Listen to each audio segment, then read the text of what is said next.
Hello guys, आप सभी का स्वागत है हमारे क्रिस्टोलॉल स्टडी चैनल पे। तो आज हम पढ़ेंगे मेडिकल एथिक्स का topic surrogate mother as an prenatal adoption. तो यहाँ पे हम बात करेंगे बीबीएम के केस के बारे में, जो कि कुछ ज़्यादा ही टेंशन दे रहा होता है towards the topic of surrogate motherhood की तरफ, जो कि यूएस के बारे में बात होगी। तो सरोगेसी शो क्या है जो कि अलाउड होना चाहिए या फिर बैन कर देना चाहिए, इस चीज़ के बारे में कहीं ना कहीं बात हो रही है, क्योंकि ये डिपेंड करता है कि whether we have good reason to stop people from doing what they want. तो क्या ऐसा कोई सही रीज़न है जिसकी वजह से हम इसे स्टॉप कर सकते हैं। तो यहाँ पे ये भी बात हो रही है, क्योंकि कुछ पीपल चाहते हैं सरोगेट होना और कुछ पीपल हायर करना चाहते हैं सरोगेट्स को। तो कहीं ना कहीं क्या हमें इसे प्रिवेंट करना चाहिए, तो यहीं पे इस चीज़ के बारे में बात होगी। ठीक है, तो ओवरव्यू क्या है इस आर्टिकल का कि जो बीबीएम का जो केस है वो डिस्कस होता है what happen in the case. ठीक है, हम यहाँ पे डिस्कस करेंगे कि केस में हुआ क्या और हमें क्या सीखने को मिला इससे। दूसरा पॉइंट ये है कि इसमें आर्ग्यूमेंट क्या निकल के आया इस अगेंस्ट सरोगेसी के, और कुछ यहाँ पे क्लेम्स भी आए जो कि एक्सप्लॉइटिव थे, वॉयलेट्स कर रहे थे ह्यूमन डिग्निटी को, हार्म कर रहे थे चिल्ड्रंस को। तो हम ये सब देखेंगे। ठीक है, अब हम पढ़ते हैं बीबीएम के केस के बारे में। तो जो मैरी बेथ वाइटहेड है वो मदर होती हैं पहले से 2 बेबीज़ की। तो वो एग्री करती हैं क्या कैरी करने के लिए बेबी फॉर विलियम स्टर्न। ठीक है, विलियम स्टर्न के जो बेबी हैं उनके लिए ये एग्री हो जाती हैं एज अ सरोगेट होने के लिए यूजिंग हिज मम। She was promised. तो वो क्या प्रॉमिस करती हैं, वो प्रॉमिस करती है कि उन्हें $10,000 मिलेंगे in exchange giving the baby. ठीक है, तो द चिल्ड्रन जो होता है वो बॉर्न होता है March 27, 1986 को। उसका नाम क्या रखा जाता है, सारा। बेबी गर्ल होती है, किसके द्वारा रखा जाता है, वाइटहेड के द्वारा। ठीक है, मिलिशियस कौन है, बाय द स्टर्न, इन दोनों के द्वारा ये बेबी का नाम लिखा रखा जाता है सारा। आफ्टर 3 डेज, तो कुछ 3 दिनों के बाद क्या होता है, वाइटहेड हैंडेड कर देती है बेबी को, किसको, स्टर्न को दे देती है।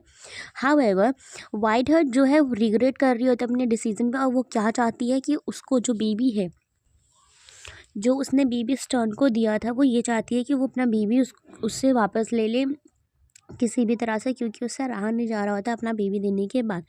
तो वो ये दिखाती है, फियर करती है कि she might be harm herself, कि अपने आप को मार लेगी। ठीक है, लेटर वाइटहेड जो होते हैं डिसाइड करते हैं कि keep the baby and even threaten to leave the country if Stern took legal action. तो वो लोग क्या करते हैं, स्टर्न जो होते हैं वो बेबी वाइटहेड को दे देते हैं कुछ दिनों के लिए। तो वो क्या करती है, वो थ्रेटन करती है, उन्हें डराती है कि अगर उन्होंने कोई भी लीगल एक्शन लिया तो वो बेबी को लेके कंट्री को लीव कर देगी। What happen next in the BBM case. तो उसके बाद क्या होता है BBM के केस में, तो विद अ कोर्ट ऑर्डर। तो कोर्ट ऑर्डर के अकॉर्डिंग स्टर्न जो है एंड जो पुलिस मैन है वो दोनों ही जाते हैं मैरी बेथ वाइटहेड के हाउस में बेबी को लेने के लिए। तो वाइटहेड वहाँ पर सीक्रेटली छुप जाती है बेबी को लेके to her husband through a window. ठीक है, तो अपने बेबी, हस्बैंड और अपने आप को लेके विंडो पे के पास छुप जाती है। और नेक्स्ट दिन उन्होंने क्या किया, वाइटहेड क्या करती हैं, भाग जाती हैं Florida, where Mary Beth parents live, जहाँ पे मैरी बेथ के पेरेंट्स रह रहे होते हैं, फॉर 3 मंथ्स। तो 3 महीने के लिए वो बेबी को लेके अपने साथ चली जाती हैं। वो इधर उधर घूमती रहती है, 20 प्लेसेस पे घूमी, कभी होटल, कभी हाउस होम, तो कभी इधर कभी उधर। ठीक है, कि वो कभी भी पकड़ी ना जाए। ड्यूरिंग दिस टाइम वाइटहेड जो होती है वो कॉल करती है विलियम स्टैन को कि थ्रेटन करने के लिए कि she might hurt herself और हार्म द बेबी, अगर ये एक्यूज़ हुए कि उन्होंने उनको एक्यूज़ करा या फिर कोई भी सीरियस क्राइम हुआ तब। तो स्टर्न क्या करती है, रिकॉर्ड करती है इस कॉल को, बिकॉज हिज लॉयर जो होता है वो उन्हें एडवाइस करते हैं कि उन्हें ये सारी चीज़ें क्या करनी है, रिकॉर्ड करनी है जब भी वाइटहेड की कॉल आए या कुछ भी हो। ठीक है, तो इन 1986 में क्या होता है, वाइटहेड जो होते हैं वो head was in the hospital for the kidney infection. तो 1986 में वाइटहेड कहाँ जाती हैं, हॉस्पिटल जाती हैं फॉर किडनी के इन्फेक्शन के लिए। फ्लोरिडा पुलिस रेडी हर। तो फ्लोरिडा का जो पुलिस होते हैं वो उन्हें पकड़ लेते हैं, उनके मदर को उनके हाउस में, और नॉक करते हैं कि डाउन बेबी को लेके नीचे आओ, ये वो। ठीक है, तो चिल्ड्रन जो होता है was given to the William Stern. तो बेबी को उस टाइम किसको दे दिया जाता है, विलियम स्टेन को दे देते हैं। और जो वाइटहेड होती है वो रिटर्न हो जाती हैं न्यू जर्सी, एंड कोर्ट का ऑर्डर होता है कि बेबी को बैक दे दो, किसको, स्टर्न को। द कोर्ट बैटल, अब कोर्ट का बैटल स्टार्ट होगा। After a long and emotional trial, जज Harvey R Sorkow ruled March 31st 1987 the surgery contract was legal and fair. तो सर्जरी का जो कॉन्टैक्ट होता है वो फेयर होता है और लीगल होता है। तो उसकी वजह से क्या होता है कि बेबी के बेस्ट इंटरेस्ट को देखते हुए वो लोग डिसाइड करते हैं कि बेबी का जो बेस्ट इंटरेस्ट है वो उनके स्टर्न के पास है, तो वो स्टर्न को बेबी को दे देते हैं। और विलियम स्टर्न की वाइफ को एलिजाबेथ को कि लीगली वो अब अडॉप्ट करेंगे किसको, बेबी सारा को। Why the decision was shocking, तो ये डिसीजन इतना शॉकिंग क्यों था। अनएक्सपेक्टेड आउटकम, मैनी एक्सपर्ट्स जो थे वो court could not force a surrogate, तो कोर्ट किसी भी सैरोगेट को फोर्स नहीं कर सकती है कि वो अपना बेबी वापस ले ले। बिकॉज क्योंकि उसने कॉन्ट्रैक्ट साइन करा था, उसने उसके बदले पैसे भी लिए थे $10,000, ठीक है। तो वाइट हर्ट जो है वो never given the baby to the Stern and kept her for the star, तो वो ये भी सोचती है कि कहीं ना कहीं उन्हें अपना बेबी नहीं देना चाहिए था और स्टार्टिंग से ही उन्हें अपने पास रखना चाहिए था। तो वाइट हेड का जो एक्शंस होते हैं like refusing to follow the court's custody और ऑर्डर, तो वाइट हेड्स के क्या रिएक्शन रहते हैं कि वो फॉलो नहीं करेंगी कोर्ट्स के ऑर्डर को, उसकी कस्टडी को, और बहुत ज़्यादा वो एब्सेंट थी जज से कि उन्होंने क्या करा, उनके बेबी को उनको नहीं दिया जबकि वेस्टर्न को दे दिया। बात आती है सुप्रीम कोर्ट के ऑर्डर्स की और उनके डिसीजंस की। तो on February 3, 1988 new Jersey supreme court reverse होती है early ruling in the babies case के बारे में। तो चीफ जस्टिस जो होते हैं वो एक्सप्लेन करते हैं कोर्ट को कुछ एनोमियस डिसीजंस, ठीक है। तो कोर्ट क्या कहती है, डिसाइड करती है कि कॉन्ट्रैक्ट जो है वो सैरोगेट को पेड करा गया था and must given up for the baby are not legal और इन्फोर्सेबल। तो जो सैरोगेट को दिया गया था, पेड करा गया था, तो वो लीगल नहीं था, वो इन्फोर्सेबल था। तो पेरेंटल राइट को अगर रिस्टोर करा जाए तो since the contract word is valid, तो इस वजह से कॉन्ट्रैक्ट क्या मान रहे हैं वो लोग, इनवैलिड मान रहे हैं। मैरी बेथ की वाइट हेड जो है वो कैप्ट करती है अपने पेरेंटल राइट्स को और अडॉप्ट कर लेती हैं बेबी एम को by Elizabeth Stern was cancelled and Whitehead क्या करती है, रिमेन बेबी की लीगल मदर रहती हैं। तो कस्टडी के बेस अगर देखा जाए, चाइल्ड का जो बेस्ट इंटरेस्ट है वो कहाँ होता है, वाइट हेड्स की पास होना चाहिए, राइट्स उनको मिलने चाहिए। क्यों, क्योंकि वो तो उनकी रियल ममा है। The court decided it was the best interest for the baby and to Stern with the Stern. तो कोर्ट के लेकिन ऑर्डर क्या होते हैं, उनका बेस्ट इंटरेस्ट देखते हुए बेबी का कि वो स्टर्न के पास रहना चाहिए। तो Whitehead as a legal mother माने जाएंगे एंड उनके कुछ ना कुछ राइट रहेंगे कि अपने बेबी को देख सकें, लेकिन बेबी किसके पास रहेगा, स्टर्न के पास रहेगा। रिएक्शन क्या आया to the case, baby M case was cause many people to question surrogacy. तो बेबी एम का जो केस रहा है कहीं ना कहीं बहुत ज़्यादा कॉम्प्लिकेटेड केस रहा है और यहाँ पे बहुत ज़्यादा क्वेश्चंस उठे हैं सरोगेसी को लेके। तो क्रिटिक्स जो है वरीड होते हैं about the situation like police taking the baby from the mother और long legal battles when the surrogate change their mind. अगर सरोगेट जो है अगर उसका माइंड चेंज हो जाता है तो यहाँ पे बहुत ज़्यादा प्रॉब्लम्स आ जाती हैं इसको लेकर। तो सपोर्ट जो कर रहे हैं वो कहते हैं कि supporter said one bad case could not remain banning the surrogacy all together.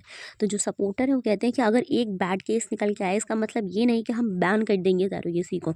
और अपोजिशन कहते हैं कि आर्ग्यू करते हैं if we considered worst case scenario when making the law. तो क्योंकि ये बहुत ज़्यादा वर्स्ट केस माना गया है बेबी एम केस को इन द पास्ट में, तो most of the people agree that baby M was poorly managed and showed what not to do in the surrogacy के जो कुछ नहीं होना चाहिए था उस टाइम पे वो भी हुआ, जिस तरह से वाइट हेड ने रिएक्शंस दिए। What went wrong in the BBM case, तो ऐसा क्या रॉन्ग हुआ था BBM के केस में कि white head was not suitable. White head क्या थी, पहली बात तो सुटेबल ही नहीं हुई। White head showed early signs of the emotional difficulties, तो इमोशंस की वजह पे वाइट हेड ने अपना बेबी क्या करा, दे दिया स्टर्न्स को और पैसे की वजह से। This was known but not shared with the Stern, तो स्टर्न को उसने शेयर भी नहीं करी अपनी डिफ़िकल्टी, इमोशनल डिफ़िकल्टीज जो भी थी। उनका कहीं ना कहीं बॉन्ड भी बेबी के साथ था ही अगर वो अपने बेबी को जन्म दे रही हैं तो। और तीसरा पॉइंट आता है कि सरोगेसी वॉज केप्ट सीक्रेट, तो सरोगेसी को क्या करना पड़ता, सीक्रेटरी रखना पड़ता। वाइट हेड्स की जो रिक्वेस्ट थी, hospital staff did not know about the surrogacy, she and her husband acted as a baby's parent. तो बेबीज़ के पेरेंट्स टर्न्स जो थे और एलिजाबेथ जो है वो दोनों ही बेबी के पेरेंट्स एज अ बन के दिखा रहे थे।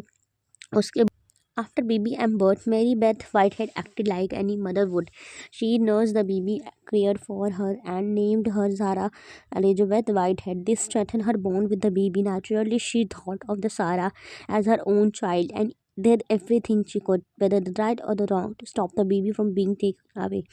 तो मैरी बेथ वाइट हेड ने क्या करा, उन्होंने अपने बेबी का नाम क्या रखा, सारा एलिजाबेथ वाइट हेड रखा। क्यों? ताकि वो उससे भी जुड़ी रहें, सरोगेट मदर से भी और जॉन से भी, और उनका जो बॉन्ड है वो एक अच्छा बॉन्ड बना रहे। Why was the doctor stern not more involve, तो डॉक्टर स्टर्न जो थे वो इन्वॉल्व क्यों नहीं हुए इस केस में उसके बाद।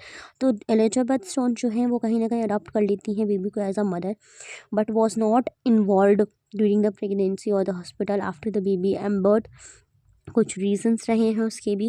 क्यों? क्योंकि वाइट हेड जो है वो इंश्योर करती है about giving up the baby and may not wanted doctor Stern to be closely involve. वो नहीं चाहती थी वाइट हेड की डॉक्टर्स इसमें क्लोजली बहुत ज़्यादा इन्वॉल्व हों, और उन्होंने रिक्वेस्ट भी करी थी स्टर्न से कि वो विज़िट करते रहें हॉस्पिटल्स को। डॉक्टर स्टर्न जो है वो फिक्स करते हैं अपनी, मतलब उनकी फीलिंग्स जो रहती हैं चाइल्ड को लेकर बहुत ज़्यादा रहती हैं, और वो हायर करते हैं सरोगेट को इसीलिए।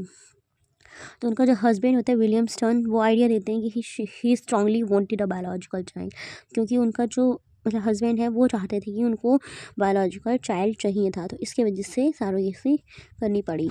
स्टर्न मेडिकल कंसर्न, तो यहाँ पे डॉक्टर स्टर्न के मेडिकल कंसर्न्स की क्या बात आती है कि डॉक्टर स्टर्न जो है वो नॉट इनफर्टाइल थे, जिसकी वजह से ही सारी प्रॉब्लम्स आई। She avoided pregnancy due to the concern about her health, तो वो भी अपनी प्रेगनेंसी नहीं चाहती थी, इसलिए उन्होंने अपनी हेल्थ की वजह से in 1979 she was diagnosis with the optic neuritis which suggested she probably had multiple sclerosis. तो यहाँ पे उनको भी कुछ ना कुछ प्रॉब्लम्स आ गई थी, ऑप्टिक न्यूरोटिक्स में प्रॉब्लम थी, जिसकी वजह से उन्होंने प्रेगनेंसी के लिए मना कर दिया था, क्योंकि यहाँ पे fear of health of risk था, उनका बहुत ज़्यादा रिस्क हो सकता था।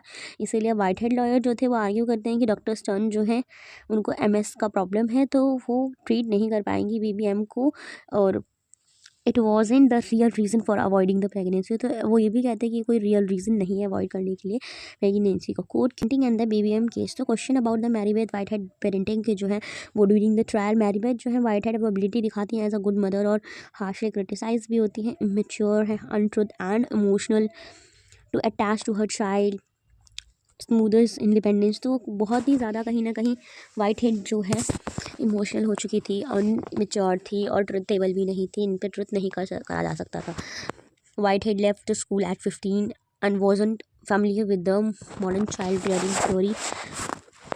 These thought toys की जैसे था as a like teddy bear for the baby and failure to play certain games like patty cake were use to evidence against her parenting की। तो उनका जो गेम्स था सिखाना बेबीज़ को, पैटी के पता नहीं क्या क्या सिखाते थे वो, उनका जो मतलब कि इमेच्योर थी बहुत ज़्यादा वाइट हेड, क्योंकि उन्होंने लेफ्ट कर दिया था स्कूल 15 की एज में ही, तो उनको नहीं पता कि चाइल्ड को किस तरह से ग्रो अप करना है, किस तरह से उसको शिक्षा देनी है। डॉक्टर स्टर्न पेरेंटिंग स्टाइल, अब डॉक्टर स्टर्न के पेरेंटिंग स्टाइल जो है वो कहीं ना कहीं वॉजन परफेक्ट, इधर she was discuss as a distant and emotional detach थी, तो रेस का सी concern about her warmth as a parents.